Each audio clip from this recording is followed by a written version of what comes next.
Bill पारित हो रहा है, कैसे देखते हैं इस बिल के बारे में, क्या आपकी राय है? देखिए, अभी राज्यसभा में तो मेजोरिटी थी इनके पास, वहां पर बिल पास किया है। अभी लोकसभा के अंदर आया है, बिल लाएंगे, चर्चा होगा। चर्चा तो करना पड़ेगा ना बिल के ऊपर, उसके बाद में टिप्पणी करेंगे चर्चा के बाद में।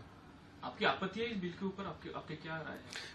देखिए साहब, मैंने हमेशा से कहा, हमारा ये मानना है कि हम वंदे मातरम का आदर करते हैं, सम्मान करते हैं, लेकिन आप किसी को जबरन फोर्स नहीं कर सकते कि आपको ये पढ़ना ही पड़ेगा। आपने नहीं पढ़ा तो आप एंटी नेशनल हो गए, आप पेट्रियोटिक नहीं रहे। ये जो भाजपा और आरएसएस वाले बोलते हैं ना, ये सरासर गलत बात है।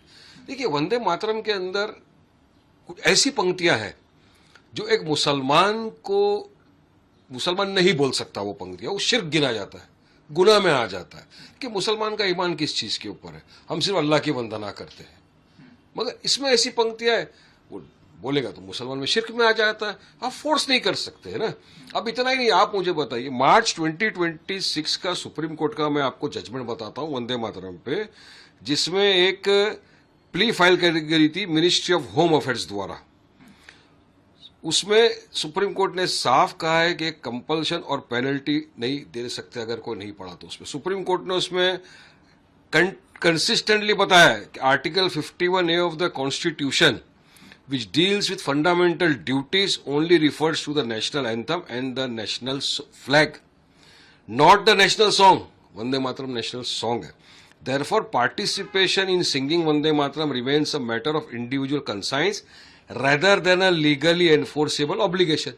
यानी आप किसी को जबरन नहीं बोल सकते कि आपको ये बोलना ही पड़ेगा। सुप्रीम कोर्ट ने बोला है, अभी का रिसेंट जजमेंट, उसके बावजूद इस तरह का बोलना कि नहीं आपको ये बोलना ही पड़ेगा, मैं समझता हूं सरासर। मेरे को आर्टिकल 25 to 28 संविधान का राइट टू प्रैक्टिस रिलीजन की इजाजत देता है। मैं मेरे रिलीजन प्रैक्टिस करूंगा, आप आपका रिलीजन प्रैक्टिस करो, आप मेरे इसमें इंटरफेयर नहीं करते, मैं आपके इसमें नहीं कर सकता। ये तो सेक्युलरिज्म की धारा है। गंगा जमनी तहजीबी का हम ये सबूत देते हैं। देश भर में डेमोक्रेसी है, ये संविधान को मानने वाले लोग हैं।